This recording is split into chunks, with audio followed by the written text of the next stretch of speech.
Hi world, welcome to a creepy journey. Continue at your own risk.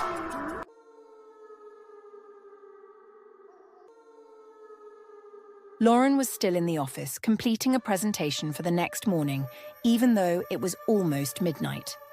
The only sound in the open floor layout was the hum of the air conditioner. She could hear the elevator's faint ping as she typed. Strange, her mind said. It was meant to be just the two of them. Footsteps reverberated through the corridor. Lauren stopped. It was slow, heavy, and purposeful, and it was coming toward her cubicle. She noticed nothing when she peered over the partition. "Hello," she called out, her voice shaky. No response. Deciding she was just imagining things, she sat back down. Her computer screen flickered, and the cursor moved on its own. Words began to type out, "Why are you here?"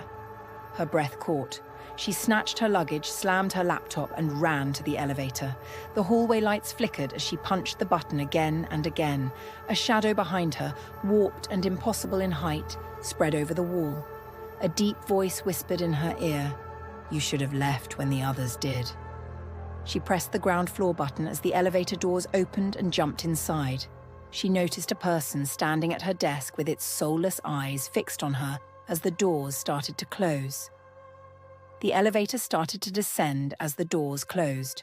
However, the elevator's lights went out just as she was beginning to feel relieved, and a recognizable voice said in the shadows, "You can't leave." The ground floor was never reached by the elevator. Elevator suddenly stops, slowly open the door, and she discover her on the same floor she want to leave. Thanks to stay till now. Let's continue.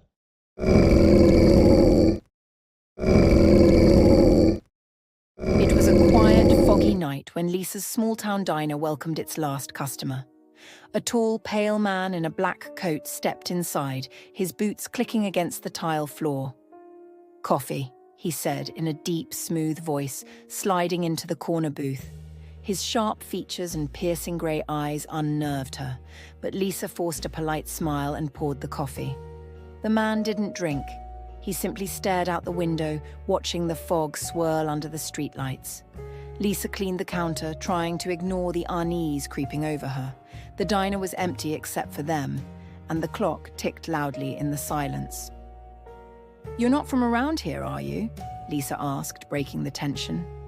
The man slowly turned to her, his lips curling into a smile that revealed unnaturally sharp teeth. "Number just passing through." Her heart skipped a beat. She took a step back, bumping into the counter. The lights flickered. "Storm's coming," Lisa muttered, though the sky outside was clear. The man stood, his movements unnervingly smooth, and placed a crisp $100 bill on the table. "Keep the change," he said. As he walked to the door, Lisa exhaled in relief, but then he stopped. He turned, his grey eyes glinting.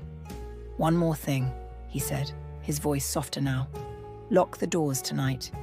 You wouldn't want visitors." Before Lisa could respond, he vanished into the fog.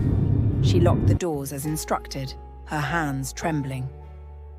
Later that night, a scratching sound came from the windows, followed by a faint tapping.